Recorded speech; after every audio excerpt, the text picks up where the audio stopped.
Bulldozer ঠিকঠাক কিভাবে চালাতে হয় এটা যোগী আদিত্যনাথের কাছ থেকে শিখে আসুক। এখানে গরিব মানুষের পেটের ওপর পেটে লাথি মেরে বুলডোজার চালানোর কোনো মানে হয় না। তা মানে এখানে যিনি মন্ত্রী তিনি সরকারি জায়গায় লোক বসান, তার টাকা নেন, এটা মুখ্যমন্ত্রী বলছেন, আবার তার বিরুদ্ধে মুখ্যমন্ত্রী কোনো ব্যবস্থা নেন না। এটা প্রশাসন চলছে না সার্কাস চলছে? সার্কাসে যারা অভিনয় করে, ওই একটু লাফালাফি করে, তারা এখানে অভিনয় করছে? আমি জানি না সত্যি। অন্তত এটাকে আমি প্রশাসন বলতে রাজি নই। It's not an administration at all. এরা গুজরাটকে গালিগালাজ করে, একবার আহমেদাবাদ গিয়ে দেখে আসুক না, একবার বড়োদায় গিয়ে দেখে আসুক সেখানে কোথায় রাস্তা ঘিরে হকার এরকমভাবে বসে গেছে। কখনো বসতে দেয় না ওখানকার সরকার। এখানে বসে কেন? কারণ মানুষের বিকল্প রুজিই নেই। এখানে বসে কেন? কারণ সেই মানুষের অসহায়তাকে সুযোগ নিয়ে এই কিছু মানুষ তারা হকার বসায়, হকারদের কাছ থেকে টাকা তোলাবাজি করে, ওই জন্য হকাররা বসে।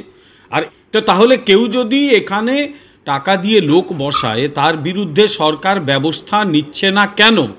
অর্থাৎ তার জেল জরিমানা হচ্ছে না কেন? এটা শুধু মুখে বলে একটু বকে দিয়ে ছেড়ে দেওয়া হলো। এটা কি প্রশাসন চলে? ওই গরিব মানুষের পেটে লাথিগুলো মারছে, যাদের কিছু করার নেই তাদের পেটে লাথি মারছে। আমাদের তারাতলায় বিজেপি অফিসটা গিয়ে ভেঙে দিয়েছে।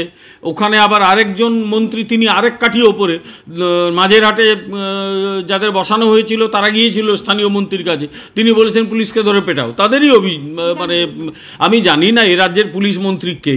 সেই পুলিশকে যদি একটা মন্ত্রী পেটাতে বলেন, তিনি পুলিশকে পেটাতে বলছেন না একেবারে মন্ত্রীর গায়ে হাত দিতে বলছেন? আমি সত্যি জানি না এরা কি চালাচ্ছে। আবার এরাই আবার লোকসভায় জিতে বড় বড় কথা বলছে।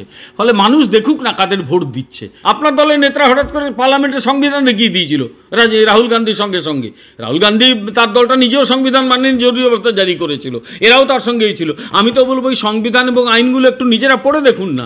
আপনার হাতে যথেষ্ট আইন আছে এবং সেই আইন দিয়ে আপনি যথেষ্ট ব্যবস্থা নিতে পারেন। তার জন্যই মুখে মুখে কথা বলার দরকার হয় না। এগুলো মুখের কথা মুখেই থেকে যাবে, বাস্তবে কিচ্ছু হবে না, নাথিং। তার ছেলের হাতের মোয়ার মতোই তো জলাশয়গুলো ভর্তি করে যেত। আচ্ছা, অনেক জায়গায় হকার তোলা হলো। ধর্মতলা চাঁদিতে কটা হকার তোলা হয়েছে, খিদিরপুর গার্ডেন নিচে কটা হকার তোলা হয়েছে, রাজাবাজারে কটা হকার তোলা হয়েছে, পার্ক সার্কাসে কটা হকার তোলা হয়েছে, কেন হয়নি? এই উত্তর তো দিতে হবে। আইন তো সকলের ক্ষেত্রে সমভাবে প্রযোজ্য হয়, তাহলে ওগুলো তো হকার তোলা হয়নি কেন? অর্থাৎ বেছে বেছে বিশেষ কিছু মানুষকে তুলে দেওয়া হলো, বিশেষ কিছু মানুষকে তোলা হলো না। এগুলোতে আর যাই হোক একটা মানে আইন প্রণয়ন এবং প্রয়োগকারী শাসকের ভূমিকা এরা পালন করছে না, এরা ওই ভোটের রাজনীতিই করছে। এতে আর যাই হোক এরা মানে কি বলবো, সরকার মানে জনগণের সামনে বিরাট কোনো ভাবমূর্তি তৈরি করছে না, এটুকু বলে দিতে পারি। এই রাজ্যের মুখ্যমন্ত্রী তিনি যখন একটা প্রশাসনিক সভা করছেন, একদল সরকারি আমলার সামনেই তিনি পরিষ্কার কতগুলো কথা বললেন। কথাগুলো সবাই শুনেছে, ওটা আমার বানানো কথা নয়। উনি একজন মন্ত্রীর দিকে তাকিয়ে পরিষ্কার করে বলেছেন যে ও সল্টলেকে টাকা নিয়ে লোক বসায়, টাকা নিয়ে সল্টলেকে লোক বসায়। খুব ভালো কথা। আমার কথা হচ্ছে টাকা নিয়ে সরকারি জায়গায় লোক বসানোটা অত্যন্ত বেআইনি কাজ।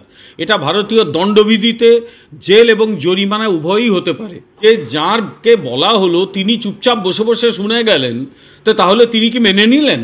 তিনি তো তখন বলতে পারতেন যে না দিদি আমি এই কাজ করিনি, আপনি আমার নামে ভুল বলছেন। আর যদি তারপরেও মুখ্যমন্ত্রী না মানতেন তিনি ওখানেই পদত্যাগ করতে পারতেন। আমি অন্তত হলে সেটাই করতাম। কিন্তু উনি পুরো চুপ করে বসে শুনে গেলেন, তার মানে উনি মেনে নিয়েছেন। একটা সংস্কৃত কথা আছে যে মৌনম সম্মতি লক্ষণম, তো উনি সম্মতি দেখিয়েছেন। বুলডোজার যোগী আদিত্যনাথ তার ক্ষেত্রেই চালান যে লোকগুলো সরকারি সম্পত্তি ধ্বংস করে, যে লোকগুলো সরকারি সম্পত্তি শুধু ধ্বংস করে না, যারা দাঙ্গা বা বদমাইশিতে উস্কানি দেয় এবং নিজেরা বেআইনি বাড়ি করে বেআইনি বাড়িতে বসে থাকে, ওদের বাড়িগুলোকে ভেঙে গুড়িয়ে দেওয়া হয় বেআইনি কাজ করলে। এইটা হচ্ছে প্রশাসনের আসল কাজ। আর এখানে 100 টাকা দৈনিক আয় করে বা 200 টাকা 500 টাকা আয় করে ফুটপাতে বসে থাকা গরিব অসহায় মানুষ, তাদের বিকল্প ব্যবস্থা না করে তাদের পেটে লাথি মারা, এটাকে বুলডোজার চালানো বলে। এই বুলডোজারে মানুষের চোখের জল কষ্ট সব লুকিয়ে আছে এই বুলডোজারের সঙ্গে। এর সঙ্গে আমি যোগী আদিত্যনাথের বুলডোজারকে তুলনা করতে পারবো না।